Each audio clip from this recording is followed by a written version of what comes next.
अब देखो यार, अगर तुम लोग जॉन सीना के फैन हो तो ये वीडियो तुम्हारे लिए होने वाली है, क्योंकि रॉयल रंबल के ऊपर जॉन सीना का रिटर्न कंफर्म हो चुका है। डब्ल्यूडब्ल्यूई में रोमन रेंस के बिगेस्ट विक्ट्री को लेकर अंडरटेकर का काफी बड़ा स्टेटमेंट आ चुका है।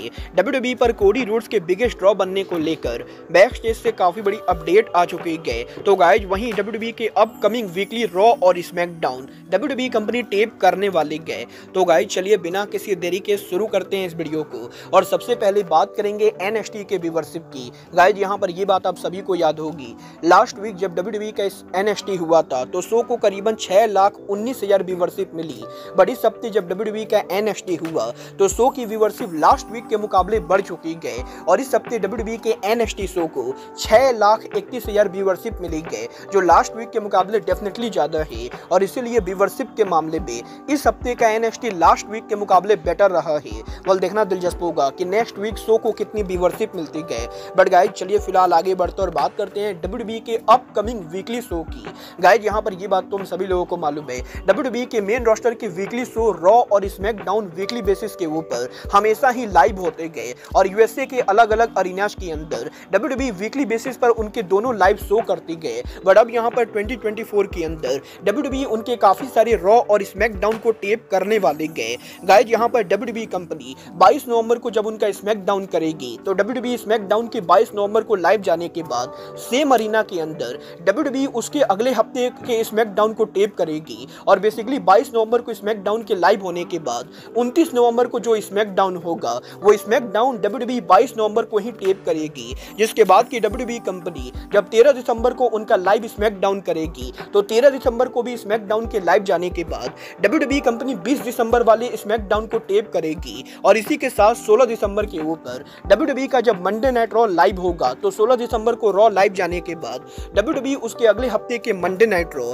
यानी 23 दिसंबर के रॉ को टेप करने वाली है। और बेसिकली यहाँ पर 29 नवंबर, 20 दिसंबर और 23 दिसंबर ये 3 शो आपको यहाँ पर टेप देखने को मिलेंगे। और देखना दिलचस्प होगा कि डब्ल्यूडब्ल्यूई के नेक्स्ट वीक के रॉ के टेप होने के बाद नेक्स्ट वीक रॉ को कितनी व्यूअरशिप मिलती है। बट गाइस चलिए फिलहाल आगे बढ़ते और बात करते हैं डब्ल्यूडब्ल्यूई पर पैट मैकाफी के रिटर्न होने की।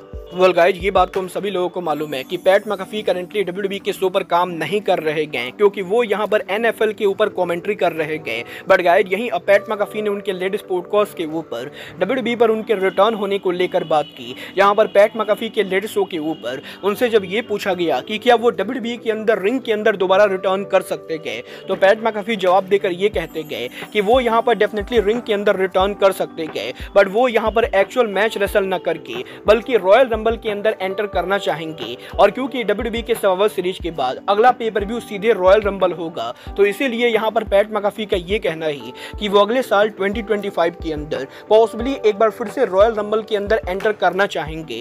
वेल देखना दिलचस्प होगा कि क्या सच में रॉयल रंबल 2025 के ऊपर पैट मैकाफी का रिटर्न होता है या नहीं। बट गाइस जहां तक बात रही रॉयल रंबल पर रिटर्न होने की, तो अब मैं आपको बता दूं नेक्स्ट ईयर डब्ल्यूडब्ल्यूई के रॉयल रंबल के ऊपर फ्रेंचाइज प्लेयर जॉन सीना का रिटर्न कंफर्म हो चुका है।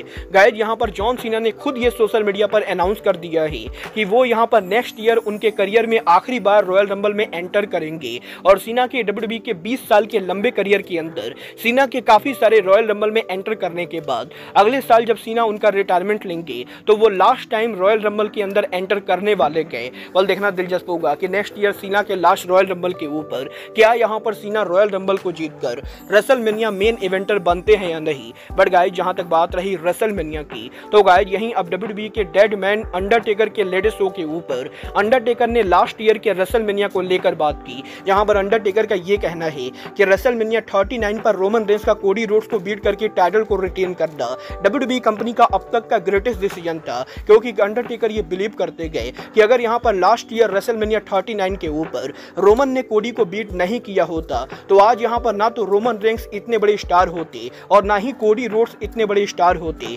क्योंकि लास्ट ईयर जब कोडी रोड्स रेसलमेनिया पर हारे तो क्राउड के लिए यहाँ पर कोडी रोड्स को काफी ज्यादा सिंपैथी मिली। और वहीं सेम टाइम के ऊपर जब इस साल कोडी रोड्स ने रोमन को बीट किया तो कोडी रोड्स को यहाँ पर क्राउड का पूरा सपोर्ट मिला।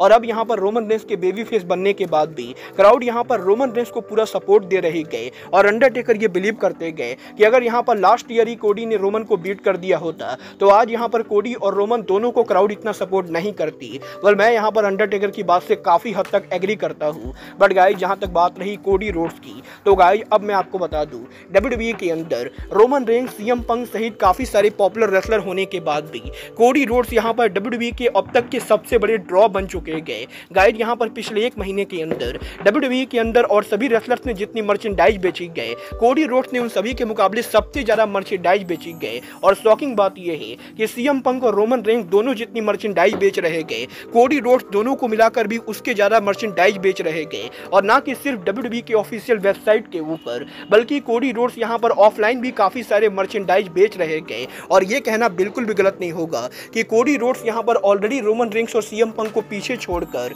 मर्चेंडाइज सेल में WWE के बिगेस्ट ड्रॉप बन चुके गए। बल देखना दिलचस्प होगा कि कोडी रोड्स का ये टाइटल रन कितना लंबा चलता है। बट गाइज अब आज के इस वीडियो में बस इतना ही। मैं मिलता हूँ आपसे अपने अगले वीडियो में। बट गाइज तब तक के लिए good bye, good night and bang.